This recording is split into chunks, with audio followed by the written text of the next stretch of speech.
Thank you for listening to Mormon Sex Info. This episode is an archived episode and is only now becoming publicly available. Mormon Sex Info relies on contributions. To contribute, please visit mormonsex.info. And now, please enjoy this episode.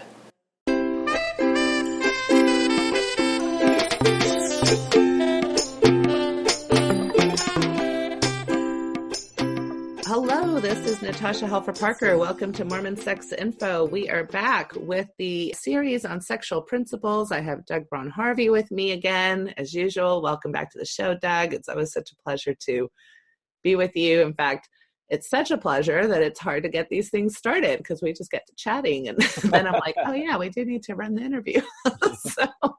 And now we get to have the pleasure of talking with each other about pleasure. That's right. I like it. That's right. That is the last principle that we're going to talk about, is this idea of mutual pleasure.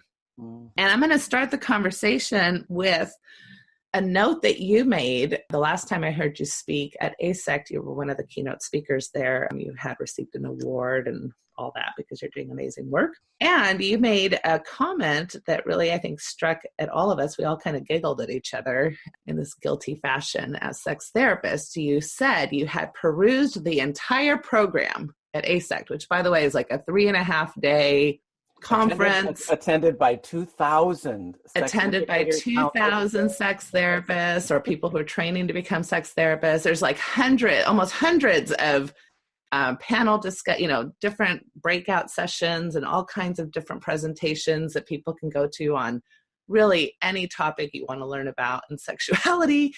And not once in that entire program did you find the word pleasure in the title of a workshop. That's right. The word pleasure did not appear in any title of any of the workshops or trainings. Yeah, so we all kind of sheepishly looked at each other going, huh, that's interesting.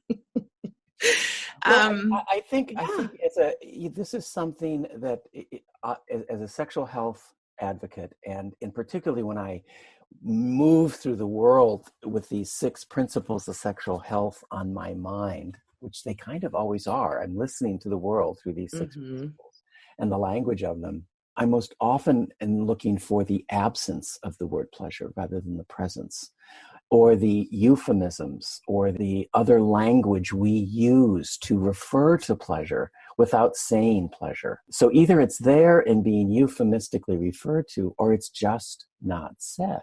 And so, can you give some examples of that? Like what well, in the most current definition of sexual health by the United States federal government, which is from the Center for Disease Control HIV Division, 2011, they were in a committee and coming up with another definition of sexual health, because the previous sexual health definition by the federal government was from the U.S. Surgeon General's report, David Satcher's report, in 2001. And in David Satcher's definition of sexual health, he modeled the U.S. definition off of all the other definitions of sexual health that existed at the time.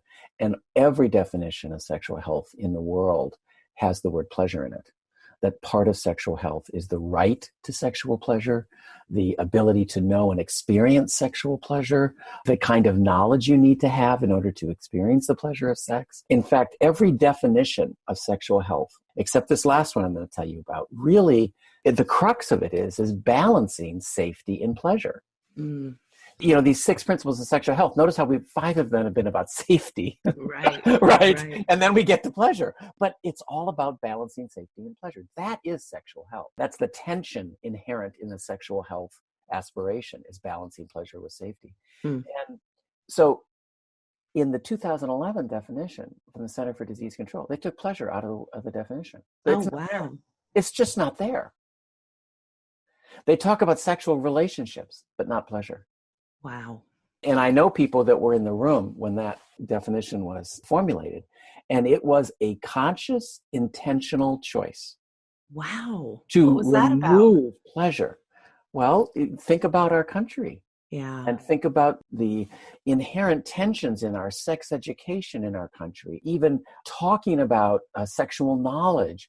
The tension is what I think is, what do we do about the fact that sex is about pleasure? We don't know what to do with that part of it in general conversation. This is so fascinating. I mean, it kind of goes along with one of the just a general question I wanted to just kind of throw out there is, why is it so hard to address pleasure? Why do we have such a hard time doing that? Why are we like almost pleasure phobic? I have some ideas about that, but I'd like to hear your ideas. Well, where I have gotten better perspective on this is when I do international training in other countries.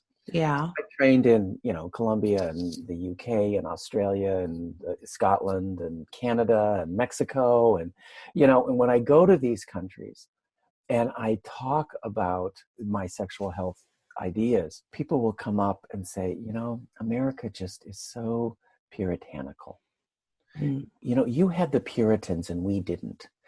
and this is literally a narrative people from other countries will offer as their reflection and understanding of the poor Americans straddled with their Puritan heritage.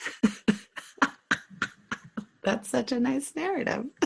But you know what? It really fits. Well, that's exactly where I was going to go. That's exactly what I think, because I think there is a fear of pleasure. I mean, when you think about the very founding principles of Christianity, which Mormonism is definitely part of Christianity, is this idea that the natural man, there's something within us, the natural man, we have a name for it, right? And it's natural.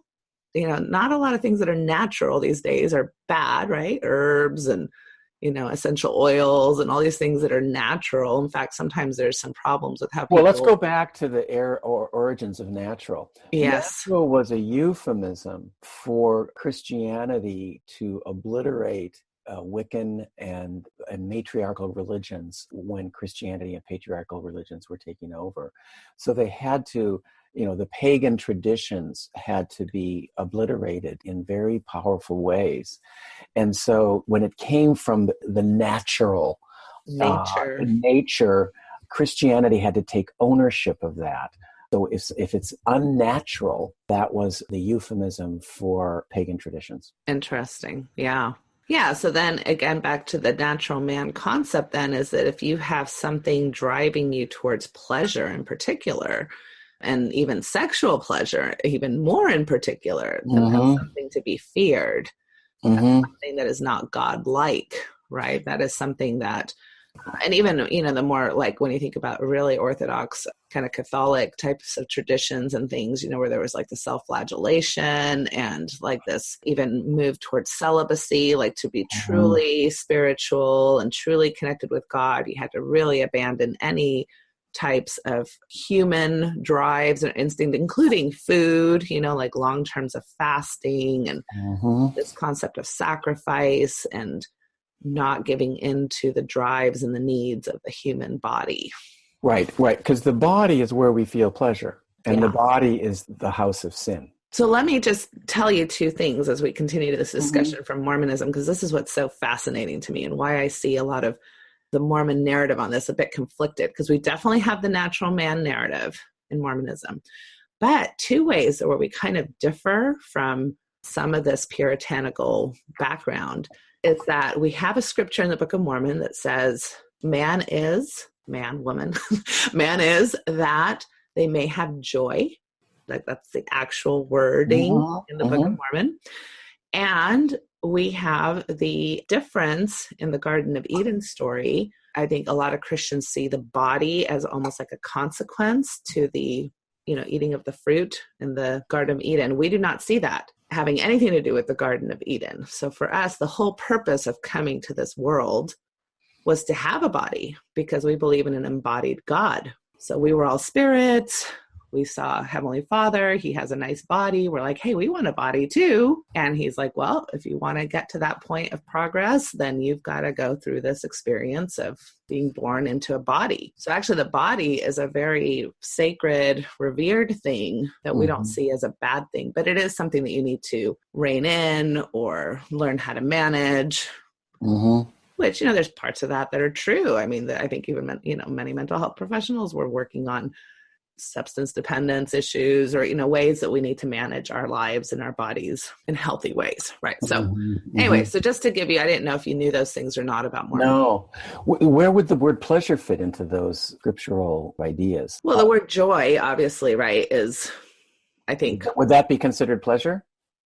from the body? Well, joy is happiness, right? It's probably not exactly pleasure, especially sexual pleasure. However, Right. at the same time, Mormonism doesn't see procreation as the number one reason. It's a very important reason for having sex, obviously. Right. But it also is very much talked about in many talks by leaders for a long time now, that part of the purpose of sexuality is bonding, sexual bonding, relational connectedness.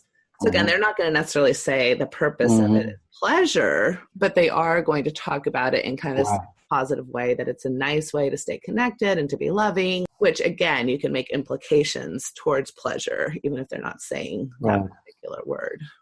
Right. So I really appreciate you kind of making distinctions between how somebody in the Mormon faith might relate to this idea of pleasure based on different scriptural stories that could be interpreted as is supporting and encouraging one's pursuit of pleasure as part of their sexual life. So you seem to be saying that people could take those statements to mean that. Yes. And when I work with Mormons, I think that I see a lot of that. I see a lot of, not everybody, there's definitely still the Mormons that are more, for whatever reason, because Mormonism is affected by all kinds of cultural and also Christian influences. And so there's definitely, I'll still get women who are like, no, it really is only for babies. And now that we're past the baby making phase, I'm not really interested, in sexual experience. But that's not really supported by a lot of the things that have been said, over the pulpit. So if somebody were to say what you just said, maybe, I've had children and I really have little no interest in sex. Notice how the sentence is about sex, not about pleasure. Right. And so, yeah, I've never had anybody say to me, I'm not interested in pleasure. Exactly. Right. So that's one thing I would invite you to think about is it's possible that somebody was saying that because the way they became pregnant might have been having sex, but it doesn't mean it was pleasurable. Right. No, I couldn't agree with that more. And so it's possible that when somebody is talking about interest in sexual activity, we don't know what their relationship with pleasure is. Yeah. And I think, this could be like a 10-hour podcast because there's so many, I think, intricacies about this. And one of the things I want to bring up, so I guess I'll just do it now, is that pleasure mixed in with pressure, that I think is a conflict a lot of couples are dealing with. And what I mean by that is the libido differences, right? So now it's hard to focus on pleasure when there's been such a conflict or struggle with knowing how to manage libido differences. It's hard So would libido differences just be, from a sex therapy perspective, we're talking about how people have different levels of desire or interest. Correct. Sexual activity or orgasm. Correct. Which I think interferes, especially the narrative I often hear from a low libido partner is that they're focused on this either duty sex or they're focused on how to almost avoid even affection, because if I'm affectionate, that may give the false signal that I'm interested in sex when I'm not. And so the pleasure is not even on the radar screen, right? It's kind of navigating this first navigation of when and how often and who needs and wants what. And so I think that whole, whatever you want to call that process, kind of just saps pleasure out of the equation for people, before they come in to see somebody like me. That's not even on their radar screen. So one of the ways I like to think about stories like you just said is have people pause and talk with each other about their most memorable, pleasurable sexual experience they had with their partner. And for some couples, it might be a very sad and kind of a painful place because they may not have a memory of pleasure in their entire sexual history. And if they don't have one with their partner, this is what's really difficult, is they may have had a more pleasurable sexual experience in their mind through fantasy, solo sex, imagining something different. Or even with another partner? Well, or they may have had it with Mhm. another partner, right? Can feel I guess really you threatening. know, and I don't know what that means for in Mormon tradition if somebody was sexual before marriage with another partner, and that truly was a more pleasurable and meaningful and memorable sexual relationship. What do you do with that memory? What do you Right. do with that history of pleasure? And how do you bring it forward? It could be very maybe conflictual to even bring it forward. Oh, I absolutely. It's something you probably should have repented of. It's probably something you should feel regret over. It's something that, at least in most of the scripts, there's not a lot of room of that type of story not feeling threatening to the other partner that you're currently with, like somehow that took away from our story. Mm-hmm. And so with all of that background, it's very difficult to have any conversations. And I think most people avoid those types of conversations. So this would be a thought I give you about desire difference. Before we get into how people just might be different around interest and response to sex and all the kind of typical things we do, I think this plays a very important part that's underexplored in desire differences in couples is what have they done with the pleasure of sexual activity they've had prior to this relationship, and where has it been brought forward into the relationship, and what are the conflicts and barriers to bringing that forward. And you just listed several of them, that are real barriers. Right. Because even though, yes, maybe you had to repent and sin and, you had all that stuff from your religious script you had to do, and maybe you were a good Mormon and did that, but that still doesn't answer the dilemma of what do we do with the fact that it was pleasurable. Those were real pleasurable experiences in your body, and they're now part of you. You know something about your body. You know something about who you are erotically. You know what brings you meaningful pleasure. You know what brings you ecstasy. You know what's erotically thrilling. You can't unknow that. Right. And how do we bring that forward? Yeah. And get curious and practice differentiation skills and create new stories and possibilities for what this can mean, right? Instead of the traditional meanings that we usually attribute to things. So no, I think those are lovely thoughts. And I think one of the things that really interferes with partnered pleasure is when there are notions that pleasure was somehow not supposed to happen until we were together, or the pleasure that we experience as a couple should only be the pleasure we've experienced together. And all of our history, all of our erotic ideas, all of our sexual development is somehow supposed to be kind of a pre-season, the games that don't count. And, and now we're in the real season. And so, we don't really want to think about or even consider that as part of what is alive for us in our current relationship. These are difficult. I think what's also hard is, couples aren't, and adults aren't really given skills on how to address this. So it's all avoided. yes. Until there's a sexual problem. Yes. I couldn't agree more. I call this the soulmate myth of Western civilization, and not by Western, I mean, a lot more really American. Mm-hmm. So this idea that, you're my soulmate, you're going to complete me, we're going to be everything for one another, you're the apple of my eye, and everything, for it to be good, it's supposed to be only between these two people that have committed in this particular way. And I think it really sets everybody up for very unrealistic expectations. And like you're saying, the denial of the possibility that we're a little bit more complex than that. So, well, we're also learning through sex research and looking at, how couples sustain and maintain their erotic spark and sexual pleasure interaction with each other.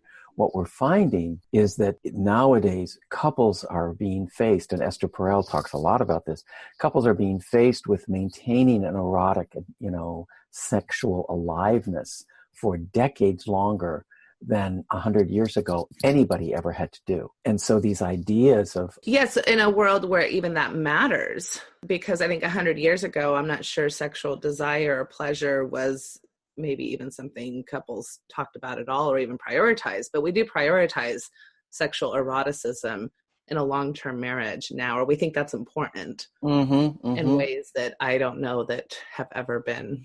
There's still a lot of cultures in the world that's not necessarily an important part of marriage, but I think here it is for us. Yeah, right. And I think what's important is, again, we have to really even think of that this is a very culture-bound idea within our country, and that if you go into other countries, there's some very different ideas about all this. And so one of the other things that couples sometimes, I think, lose sight of is their ideas of pleasure are very contextual and culture bound, not a kind of truth that's sort of unassailable idea that is without question. And you've brought up some of them here, this level of fusion that's expected to be a source of love as well as sexual aliveness. And what we're finding in the sex research is that sexual aliveness and the spark between people that gets sustained is because there's actually distance between the two people. There's differences, there's worlds they have separate and private from each other. There's mystery in the partner. When you maintain a kind of separateness, I'm not talking about being estranged, but there's parts of each partner that are separate and unknown and not part of the other partner's life, then we know eroticism is the bridging of that gap between two separate people. Right.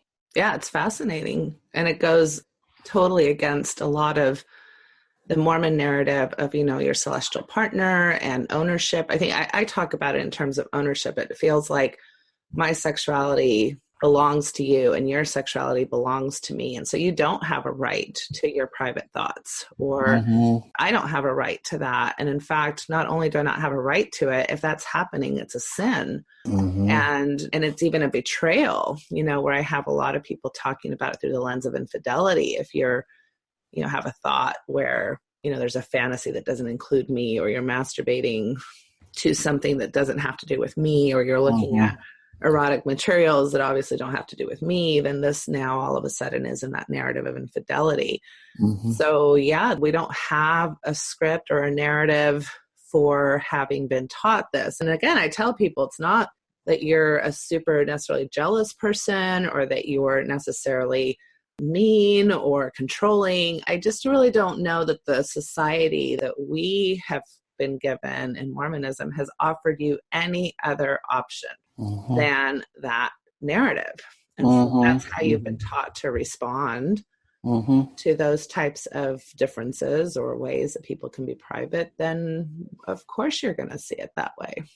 So if the religion valued pleasure, then some of these narratives might be different, because in none of these sort of narratives that are so powerful in the Mormon faith have I heard the priority for these narratives is to bring pleasure.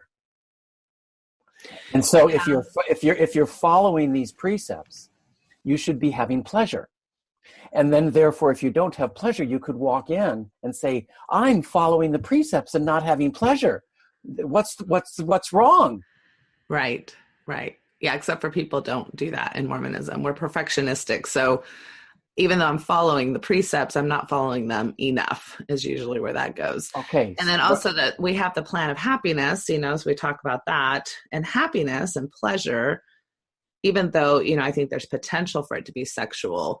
You're correct. We don't talk about sexual pleasure. What we talk about is the pleasure of family relationships, that you're going to have joy and happiness from your loving relationships with people. And if sex and the desire for sex is getting in the way of that, then that's actually, it comes right back to that natural man, where that's actually something that's going to get in the way of your happiness. And in fact, it's being presented probably from some type of, like Satan figure as a lie or as a way to deceive you, that you're having those feelings or thoughts.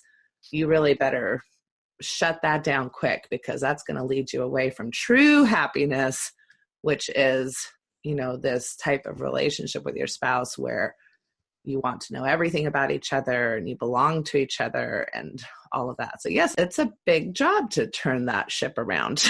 Yeah. Well, this is where I just think the word pleasure can be so essential to the conversation.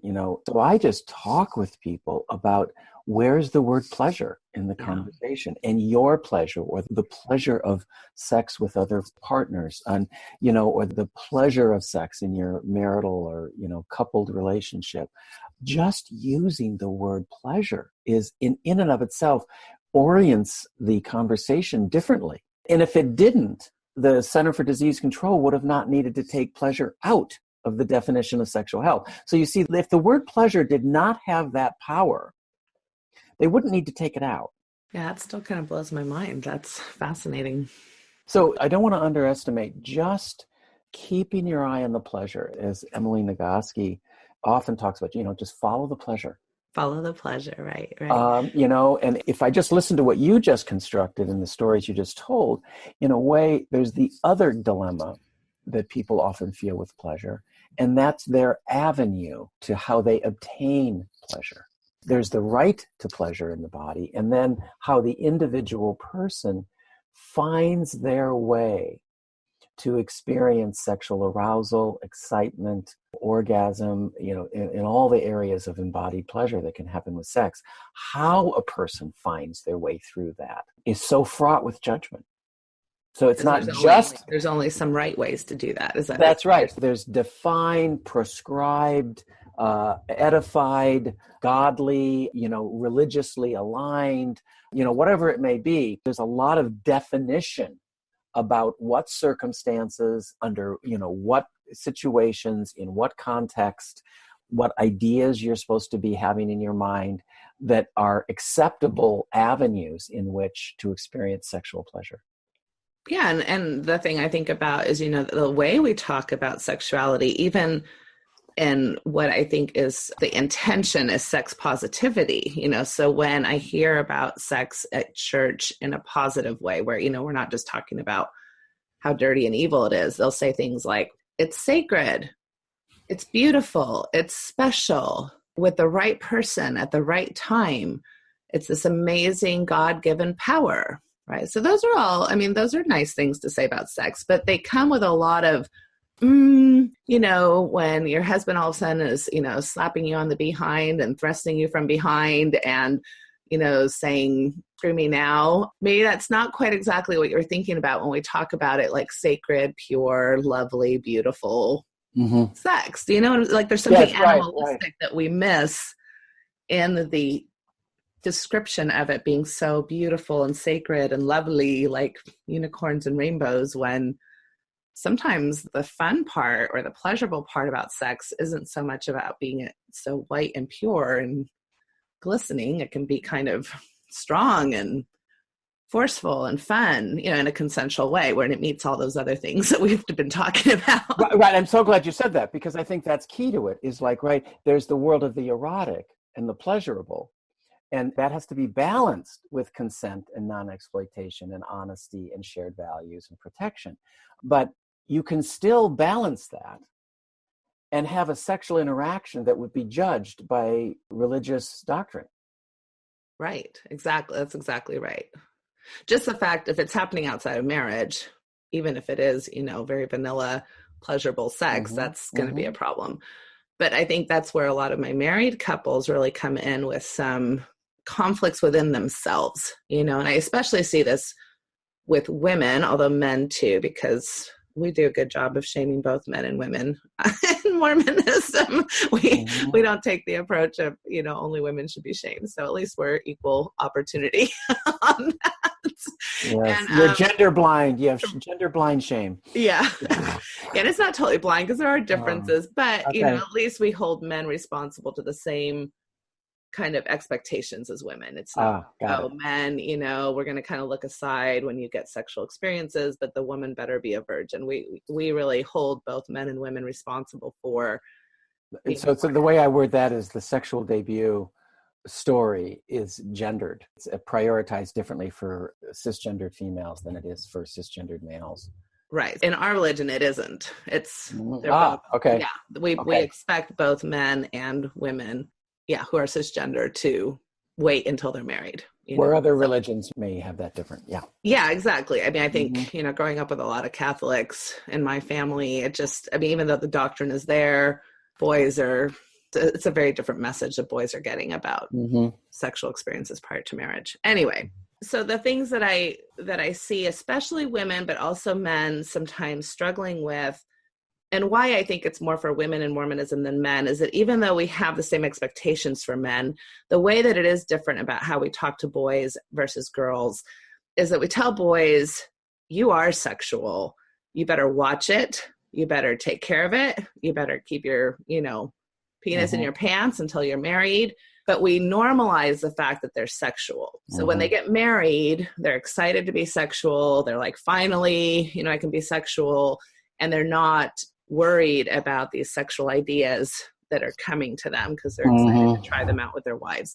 Women in our church are really getting a different message, which is, you better be careful because these guys that you're around, they're sexual. So you have to protect yourself from them. And you do that by making sure you cover yourself up correctly. Don't show your shoulders, right? Or too short of skirts or revealing clothing, because then you're going to make sure that this attention comes your way that you don't want. So that's the whole modesty rhetoric issue that I talk about often. And so it becomes kind of this gatekeeper role. We really don't say much to girls. I mean, that's maybe slightly changing now in some circles that I've seen, but for the most part, it's still the girl has to protect herself from the sexual advances or sexual needs or drives that a boy would have. And again, it's very heteronormative, right? So I'm not even addressing like LGBT plus kids in this because we don't even acknowledge that they exist really, and so it's not even part of the conversation. So when pleasure enters the conversation, there's a bit of a gendered strategy that they're given. Yes. Where males would tend to be given the kind of awareness from the adults. We know you live in a body that's experiencing and capable of sexual pleasure. Correct. And you have a responsibility to hold that feeling in check. Correct. Until you get to explore it in all of its glory once you're married. Correct. And that's not the same message girls are given. Correct. Right? Because there seems to be an underlying message that once somebody is capable of feeling the full capacity for sexual pleasure, which happens after puberty, there's a sense that pleasure will be a dysregulated state, a state that doesn't have good boundaries, a state that people can't regulate on their own. And so they need external regulation, that they're really not capable of internally regulating these states. And so they have to kind of change the environment to lessen the sexual stimulation around them as another strategy to hold off these sexual pleasures until marriage. Correct. And you girls are responsible for helping the boys do this. That's right.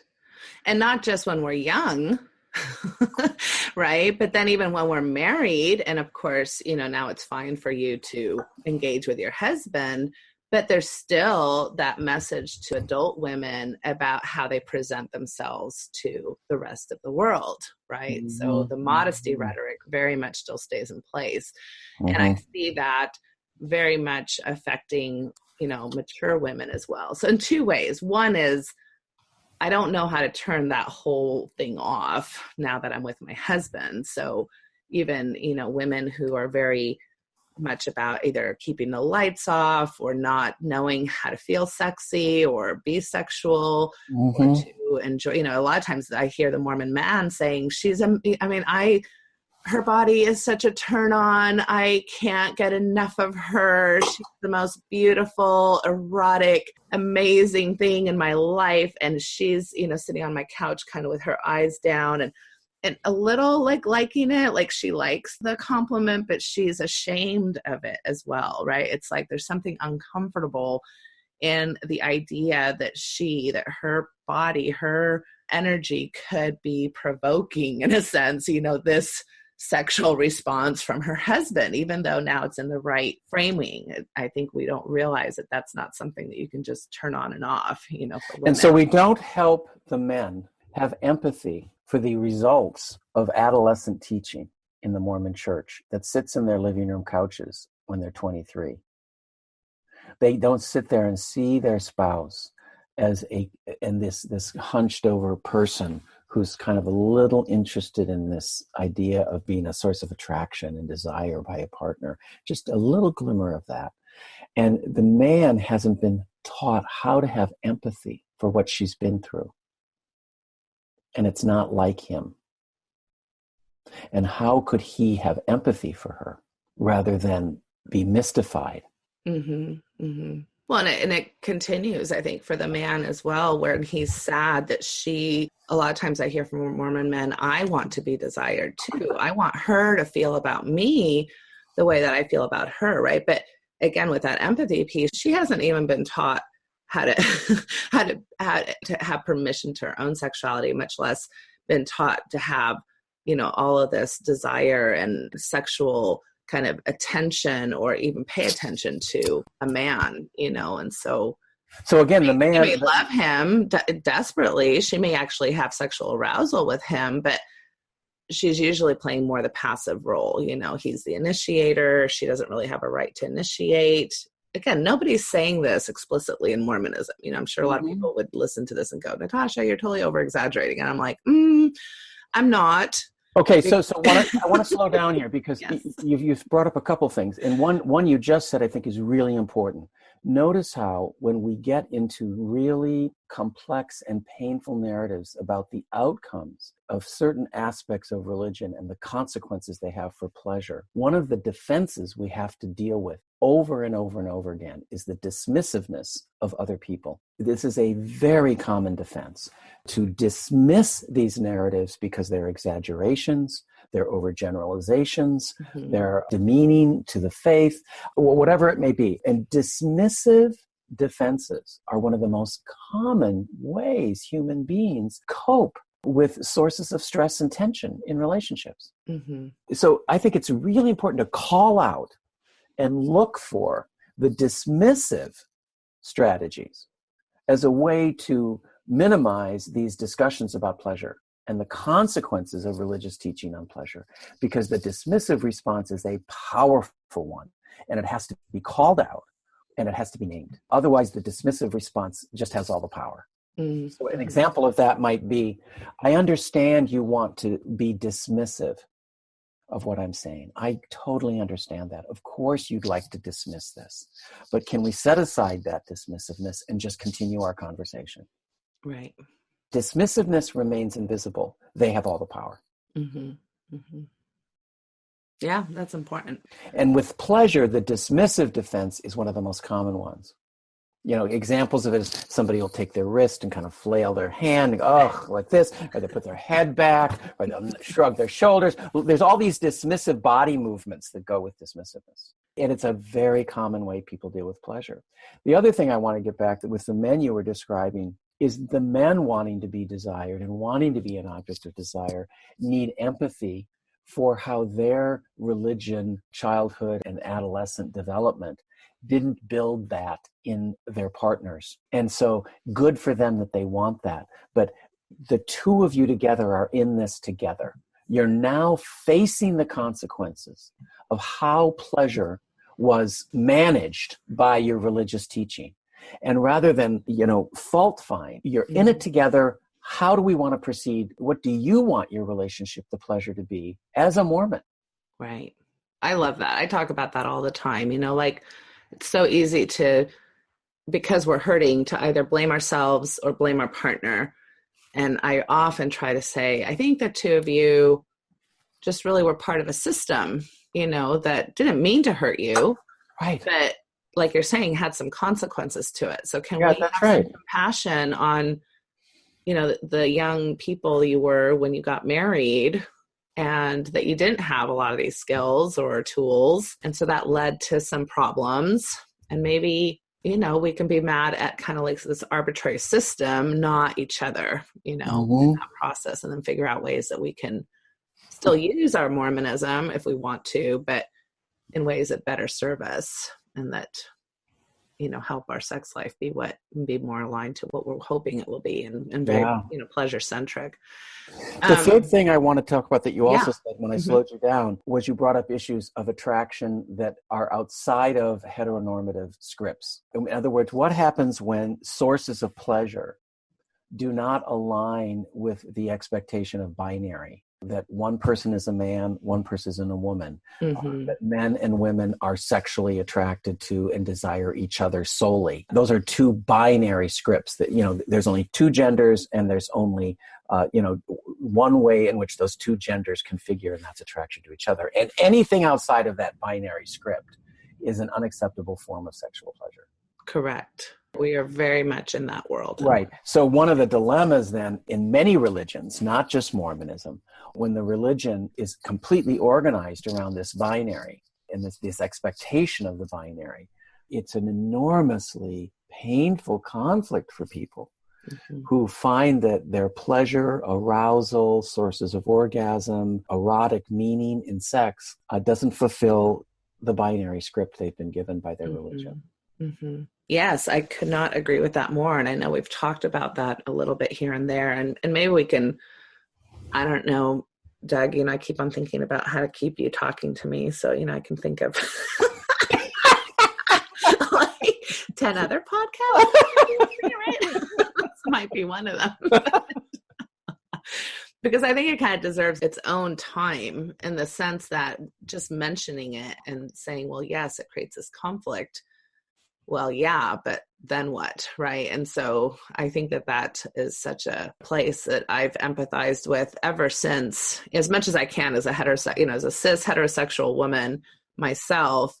But right from the beginning, this is really what started my entire journey as a therapist who wasn't quite comfortable with what was happening in my therapy room, where LDS people, either in a mixed orientation marriage or young gay men, especially. I didn't really have many lesbian women at the beginning. I don't even think they had a voice, quite frankly. I thought maybe they didn't exist. Now I realize that they didn't have a voice. They exist. Right. Well, maybe there just aren't lesbian women in Mormonism. What a dumb thing for me to think, right? So but that's what was showing up in my office as a very young, budding therapist who was trained in marriage and family therapy, which was very nice because I had a lot of confirmation bias with my religion as far as relationships and importance of, good things. So there's a lot of things there that matched my religious preference, except for this particular population and the struggles that they were having. And then me feeling so ill-equipped in knowing how to help them, both from my professional background and my religious background. Yeah.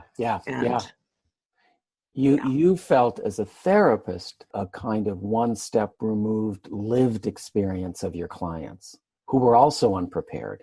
Right. And who were also disillusioned and were also trying to figure out how to maintain their attachment with their religion while also understanding who they were sexually, erotically, and how the sources of pleasure for them in sex. Yeah. And 20 plus years ago, where reparative therapy was still a thing that was happening in every state. And even though that didn't sit well with me, I'm like, well, maybe that's, my clients seem interested in trying that out, and again, not really having been trained in my professional training, not knowing what resources to give, having a lot of conflictual literature out there on these things. So, that's really what started my journey as a sex therapist, probably, was working with LGB clients, and probably even more, not so much the B, because not that the B wasn't there, but the LG were the ones that were showing up, and really the G, but they were showing up with their straight spouses. I've trained in London earlier this year. I love the phrase they use in London or in the UK now. They don't use LGBTQ and all these initials. They call it GSRD, gender and sexual relationship diversity. I love that, because so they focus the alphabet is giving me a headache. Well, what it is, though, is it's also a cultural difference, where in the UK, they focus on the idea of diversity. Yeah. Where here, we focus on the idea of identity. Interesting. So they're working with the diversity spectrum a gender spectrum and a sexual relationship spectrum. So they emphasize diversity, not how you identify. Yeah. Now, I love that. How we identify, I think, is also a very American thing, because, you can still go to many regions of the country, and we've experienced this where we train, and in the communities people live, one of their number one identities is, which church do you go to? Right. That's another form of identity. Sure, absolutely. And that was the central identity in the 1800s in the United States. For 100 years in this country, the central identity of citizens was which church you went to. Right. And so we've always had a tradition of identity in this country that is far more front and center than in other nations. And I've sort of seen this by going to other countries and see how their language has evolved. And so what we're really talking about here is, what are the religious complications when your sources of pleasure are diverse rather than singular? And they usually are diverse, even if slightly diverse. Right. And so then religion plays a role in what are the boundaries of tolerable diversity and not. Yeah. Well, I might have you on to talk about that more, if you keep on putting up with me. So, but I just wanted to review those. Yeah, I think those were three things that I heard you say in that one description. And I just thought it was so much and so rich. I just wanted to slow it down and unpack each of the three ideas you were describing. I love that you do that for me, because I do tend to have a lot packed in just a few sentences. Before we finish, there's three different things I'd like to just talk about. Two are kind of related. So I think that self-advocacy is important in the idea of pleasure, where if you have a non-orgasmic spouse, or if you have a partner who isn't experiencing pleasure, to just empower that person to speak up, or to understand that that's something that they can talk about and that they have a right to talk about. And then I think that there's, may tie to that, what I call unwanted partner advocacy.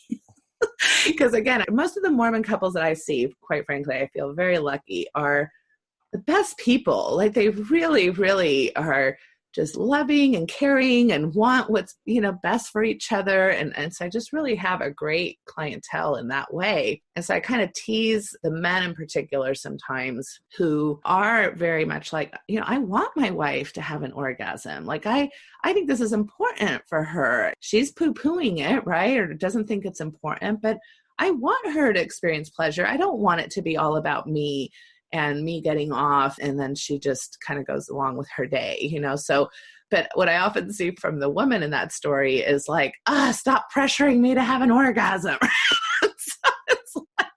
So it's this weird interplay of like, he's prioritizing her pleasure and she's interpreting that as pressure again, and we know what happens with pressure and pleasure. It doesn't usually orgasmic potential make. Anyway. So a thought I have about what you've just described, I'm going to remove it from a couple's interaction and place it into a therapy interaction. Yes. This was between a therapist and a client rather than two partners in a marriage. We would call it, from a motivational interviewing stages of readiness for change model of how people change, we would call that a stage discrepant intervention. And what we mean by that is, one person is ready for the change and the other person is not. Right. They're still ambivalent, or not even necessarily wanting to change at all. Right. And the person who's ready to change, is their over-eagerness is the stage discrepant intervention. They're actually not empathic. They're actually not meeting the other person where they're at. And so what you're seeing in a couple is a stage discrepant relational moment. The husband, in this case, is actually not being empathic at all. If the husband were being empathic, they'd say, tell me everything you like about not having orgasms. Mm-hmm. What's your favorite part about not having sex? Right. What do you like best about going through the week and never having to worry once that we will ever touch each other? Tell me what you like best about that. Yeah. Now that would be an interesting conversation. Yeah. And it might help. And it might help the husband learn something about his wife. Mm-hmm. And he might learn that this has nothing to do with him. Which, you're right, it usually doesn't. And also, as you're talking, it reminds me of how we can take good things, or things that seem healthy, and pound somebody over the head with that, quote unquote, healthy thing. And that's what becomes unhealthy, and that can happen with anything. Exercise, like right. There's a lot of partnerships that, one person's trying to get the other person to eat better, or to, budget better. But again, all those things can become coercive or feeling manipulative. And that's wherein the struggle lies. And so what you just said is so incredibly powerful as far as slowing down, getting curious. Yes. And being interested in how a person is maintaining a behavior that causes you conflict, and finding out what that world is like. Yeah. This is not something couples know how to do. They need guidance. They need help. This is something therapists don't know how to do, for crying out loud. Therapists need to be trained in how to do this. Therapists, prematurely move to action all the time. Right. Like you're saying, we're as therapists, it's very frustrating when you're like, all you need to do is this to be better. Why aren't you doing it? Right. That's right. And then we start blaming the patient, right? Like you're resistant to my treatment and you're not. Rather than, wait a minute, I'm not meeting the client where they're at. Right. Yeah. This client is absolutely not interested in change at all. And I need to find out what they like about that. Right. Yep. Where's the pleasure in staying right where I am? Yeah. And usually that's really important information. And that's why that client is staying where they're at, because there's something really important there. That's right. There's something really useful. Yep. Maybe the word I use is honorable. Yeah. There's an honorable need being met. It may not be the best plan, but the need is honorable. Yeah. And it's helping you survive whatever it is you're trying to survive. And we don't know what that is, right? We just don't know what it is. Only the client has to teach us. Great. Okay. The last little bit is, I think a lot of times when we're talking about sex, pleasure equals orgasm. And that in of itself creates pressure. So do you want to talk a little bit about Well, in sex therapy, we've known for many years that one of the greatest obstacles to sexual pleasure is the performance dimension or the outcome dimension of sex versus the enjoyment of the moment in sex. So actually, many sex therapy techniques, many ways in which we sort of enhance the ability for people to feel sexual pleasure is to gradually teach them and remove them from an orgasm or outcome-focused kind of sex to a meeting people in a kind of present place for sexual interaction that doesn't fetishize the orgasm as only destination here. So, and again, some of this comes from the fact that sometimes sex has been solely for procreation or reproduction, and you're not going to have a pregnancy result without an ejaculation or an orgasm from the man. Not that the woman does not need to have an orgasm to have a pregnancy. And so oftentimes the male's orgasm has really been the performance outcome that has either been the focus of one or both partners. Oftentimes when a female partner, and I'm going to use male-female here because we're primarily talking about cisgendered hetero couples, oftentimes the female is wanting the male partner to have the orgasm because the sex will end because the sex for her is not pleasurable. Right. Of course, that can't get said. Right. It's too painful to talk about that, but that's often where sometimes that outcome orientation happens. And sometimes for the male partner might be concerned about having an orgasm because for many, many men I talk to, a great source of pleasure for them is pleasing and having their partner have an orgasm. That's right. It's an enormously meaningful experience. And so for some men, their arousal is more limited by the lack of arousal on their partner part. I had a man come and see me for out of control sexual behavior, and it was early in the assessment process, but I could keep hearing the narrative. And this was the sentence he used, I tried giving her orgasms. I really want to give her an orgasm. And I finally stopped and I said, I just want to check this out. Are you thinking you're responsible for your wife's orgasm? And he said, well, of course. And I said, really? I said, so you think you give this to her? And he said, of course, I love giving her an orgasm. And I said, I did a little sex therapy with him, a little knowledge. And I said, no, did you know that an orgasm is actually a choice a person allows their body to have? It is not something you're giving her. And oftentimes people don't understand that their orgasm is a place they're allowing themselves to go. And the way I explain this is when the human body is having an orgasm, they're at their most vulnerable place on the planet they'll ever be. When you're in the middle of an orgasmic vibration and muscle release of the body, you can't protect yourself from a predator.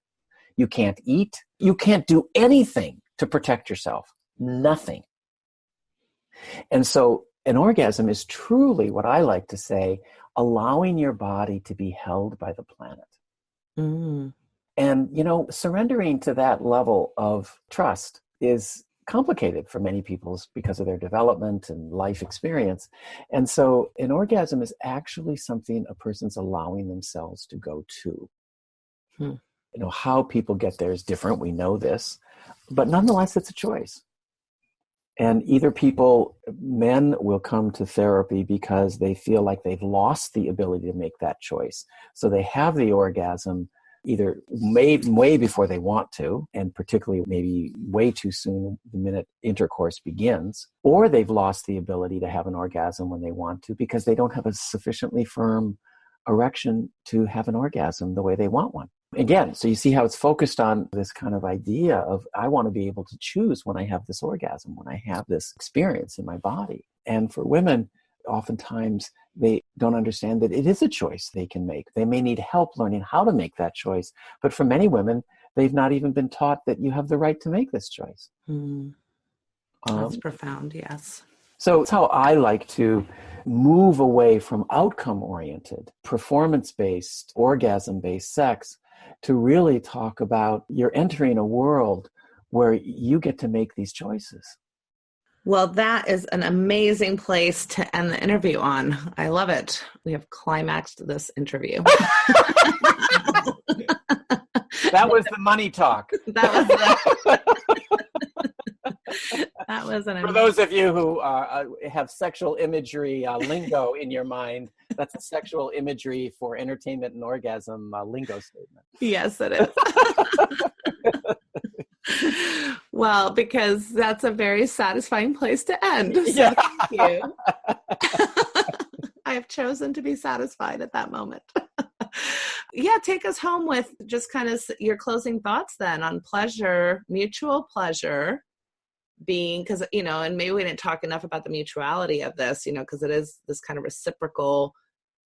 If you're in a relational situation, we didn't. Yes. I mean, I really tried to not privilege only the relational aspect of it. Correct. Right. A lot, the most common sexual practice on the planet is solo sex. More people have orgasms alone with themselves than any place else. And correct.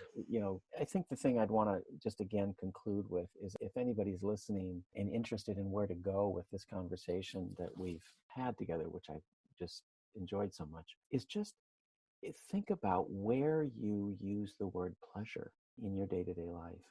And where does that word enter your vocabulary? And particularly, where does it enter your vocabulary when you're gazing in the eyes of somebody you feel love for, desire for, and would love to enjoy a sexual experience with?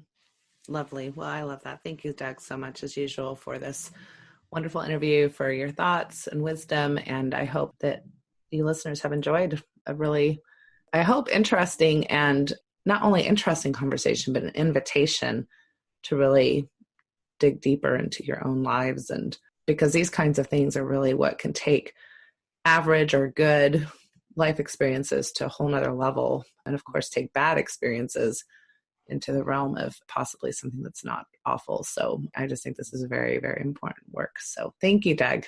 Great to be here as always. Thanks.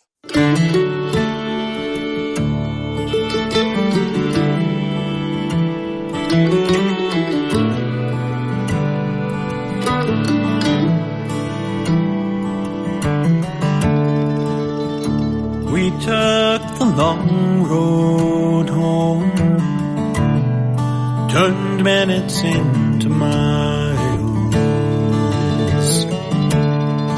and as the evening traveled on, the sunset bathed your smile. We stopped beneath the desert stars, wrapped in each other's arms. Was as simple as I love you, an ordinary, extraordinary truth.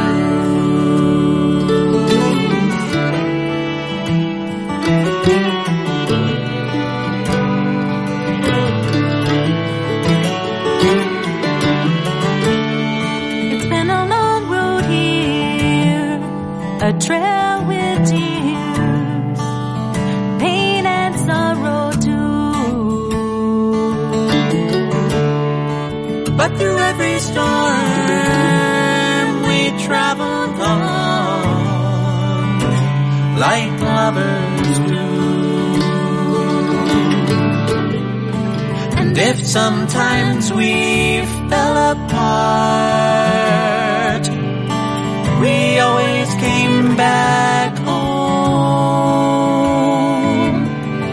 Was as simple as I love you, an ordinary, extraordinary truth.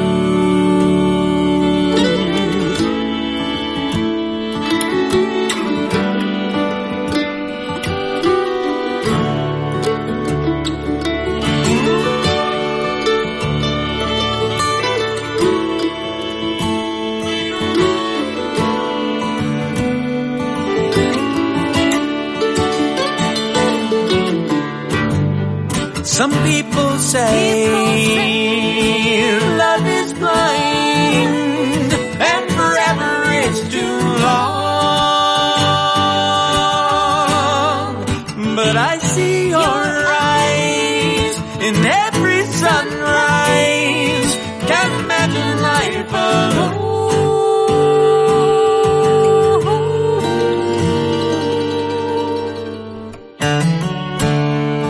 Let's take the long road on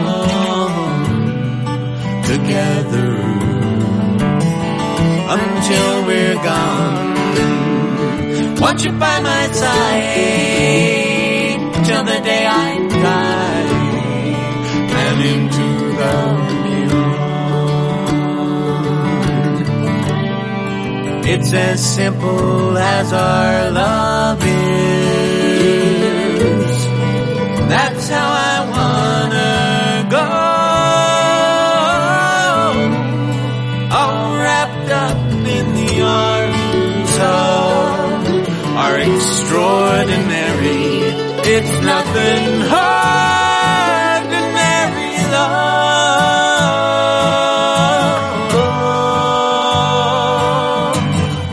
Ordinary. No, it's extraordinary.